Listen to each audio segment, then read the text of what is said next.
여러분 안녕하세요. 수학 공부하기 어렵죠? 수학도 어렵고 어떻게 공부해야 될지도 모르겠어요. 그런 학생들을 위해서 선생님이 도와주기 위해서 이 동영상을 제작했습니다. 먼저 중학교 3학년 학생들을 위해서 인수분해에 대해서 수업을 진행해 볼 거예요. 인수분해란 무엇이고 인수분해를 어떻게 하는지 이런 것에 대해서 2시간에 걸쳐서 해볼 건데요. 2시간이라고 해봐야 10분씩 2번밖에 되지 않으니까 여러분들 집중력을 잃지 말고 선생님을 강의를 잘 들어주길 바랍니다. 자, 첫 번째 인수분해 시간입니다. 인수분해를 알아보기 위해서 우리는 몇 가지 용어를 배울 거예요. 인수라고 하는 단어와 완전제곱식이라고 하는 단어의 뜻을 배울 건데요. 자, 인수란 말은 초등학교 때 배웠던 약수란 말과 거의 흡사한 의미예요. 그지만 우리 교과서에는 어떻게 나와 있냐면요. 하나의 식을 2개 이상의 식들을 곱으로 나타내었을 때 그 식을 인수라고 한다. 예를 들어서요. x제곱 더하기 2x 빼기 3은요. 우리가 x 더하기 3과 x 빼기 1의 곱으로 나타낼 수가 있어요. 이렇게 2개의 식의 곱으로 나타냈을 때 각각을 우리는 인수라고 얘기한다는 거예요.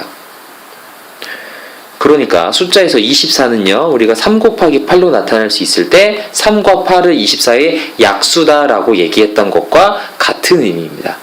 근데 약수는 숫자에서만 사용을 하고요. 인수는 문자에서도 사용을 한다는 거. 그리고 1학년 때 소인수분해를 배웠기 때문에 생소한 단어는 아닐 거예요. 자, 그러면 완전제곱식이라고 하는 건 뭘까요? 자, 인수분해를 한 결과 그 하나의 식의 제곱으로 나타지는 식을 우리는 완전제곱식이라고 얘기할 거예요. 인수분해 결과? 우리 인수분해가 뭔지 모르는데 방금 위에 선생님이 인수에 대해서 설명을 해줬죠. 그런 인수들의 곱으로 나타내는 것을 우리는 인수분해라고 해요. 소인수분해랑 거의 비슷하죠. 네, 그 결과 하나의 식의 제곱, 어떠한 식을 제곱한 걸로 바뀌었다? 이러면 완전제곱식이다라고 얘기하고요. 여기에 2나 3, 7 이런 숫자가 곱해져 있는 것들도 우리는 완전제곱식이다 이렇게 얘기할 거예요. 그러면 이런 완전제곱식이라는 단어는 이제 알았고요. 인수란 단어도 알았는데 인수분해를 잘 하려면 어떻게 해야 될까요? 자, 다음에 있는 인수분해 공식 5개를 우리가 일단 외워야 합니다. 어디서 많이 본 것 같죠? 네, 맞아요. 인수분해 공식에 좌변과 우변을 바꿔주면요. 얘는 곱셈 공식이에요. 곱셈 공식.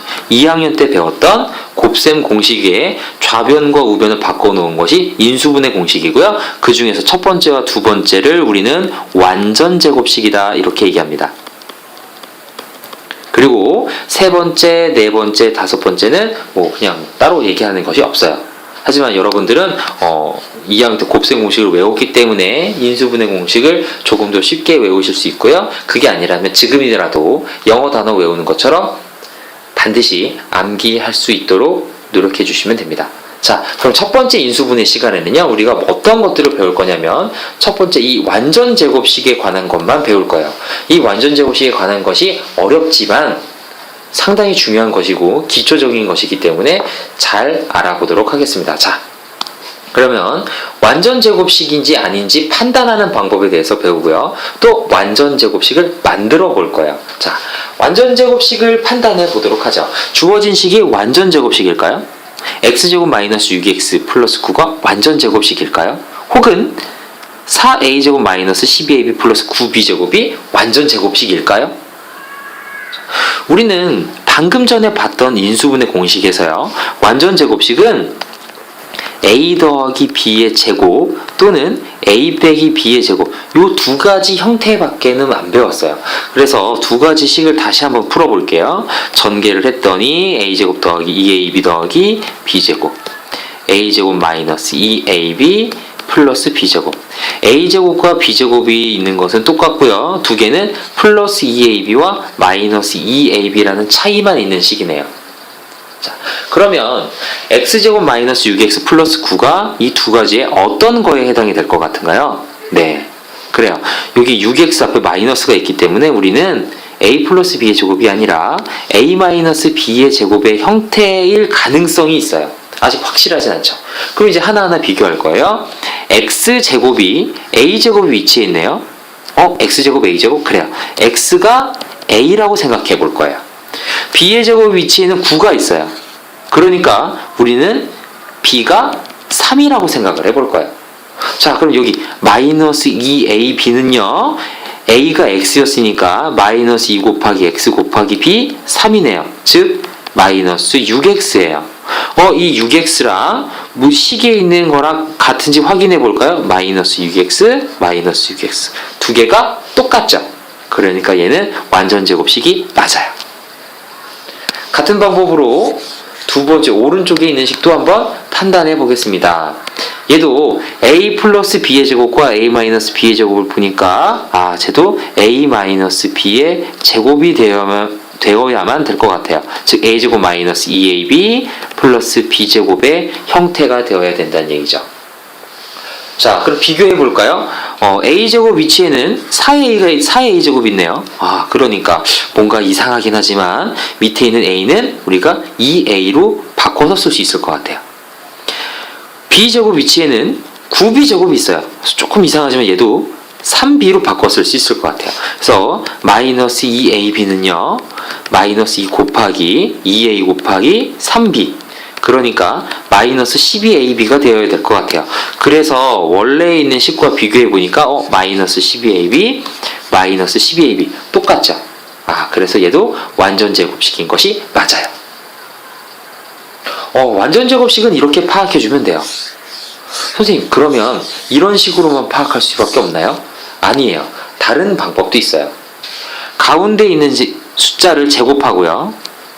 제곱한 것과 두 개를 곱하는 게 같으면 돼요.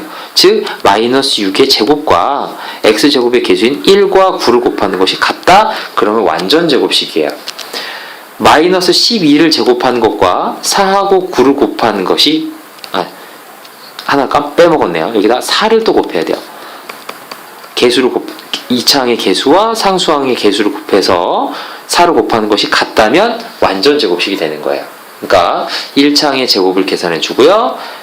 2차항의 개수와 상수항을 곱한 다음에 4를 곱하는 것이 같은지 판단해 주는 것도 완전 제곱식을 판단해 주는 하나의 방법이 되는 겁니다. 자, 그러면 얘기를 해볼게요. 완전 제곱식을 만들 거예요. x제곱과 25라는 게 있을 때 1차항의 개수를 정해봐라 이런 얘기예요. 1차항의 개수를 어떻게 만들까? 완전 제곱식 우리 a 플러스 b의 제곱과 a 마이너스 b의 제곱이 있다고 했어요. 이때 a는 x고요. b는 5라고 하는 사실을 아까의 경험으로 우리가 알 수 있을 것 같아요. 그러면 위의 식은요 플러스 2ab였고요. 아래 식은 마이너스 2ab였어요. 얘는 2 곱하기 x 곱하기 5고요. 밑에는 마이너스 2 곱하기 x 곱하기 5죠. 즉 10x와 마이너스 10x 둘 중에 어떤 게 온다고 하더라도 우리는 완전 제곱식이다 라고 얘기할 수 있겠네요. 그래서 1차항의 개수로 가능한 건요 10 또는 마이너스 10 이렇게 얘기해 볼 수 있겠습니다. 자, 하나 더 해보도록 하죠. 이번에는 2차항과 1차항이 있는데 오른쪽에 맨 오른쪽이 비어 있어요. 얘를 확인해 볼 거예요. 얘를 보니까 12ab 옆에 마이너스가 있어요. 그래서 우리는 a-b의 제곱을 이용할 거예요. 자, a가 9a, 3a예요. 3a. 그러니까 우리는 식을 변형해 주면요 3a의 제곱이에요. 빼기 2ab 형태였죠? 2 곱하기 3a 곱하기 무언가를 해야 돼요. 그게 바로 뭐랑 같은 거예요? 네, 위에 있는 마이너스 12ab랑 같은 거예요. 즉 마이너스 2 곱하기 3a 곱하기 무언가를 한 게 마이너스 12ab니까 여기에는 우리가 어떠한 값이 들어가야 될까요? 네, 2가 들어가야 되네요.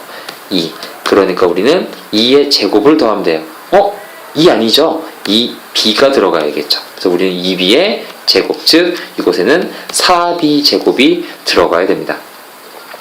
자, 완전 제곱식으로 만드는 과정은요. 선생님이 지금 이렇게 말로 설명해주면 그런 건가? 이해되는 사람도 있고 저게 뭐야? 싶은 사람도 있을 거예요. 하지만 이것들을 계속해서 반복해서 보고요. 여러분들이 직접 완전 제곱식을 만들어보고 그것들을 이용해서 문제를 많이 풀어본다면 익숙해질 수 있을 겁니다. 그리고 이것은 2차 방정식에서 반드시 사용되니까 지금 충분히 연습할 수 있도록 노력하시기 바랍니다.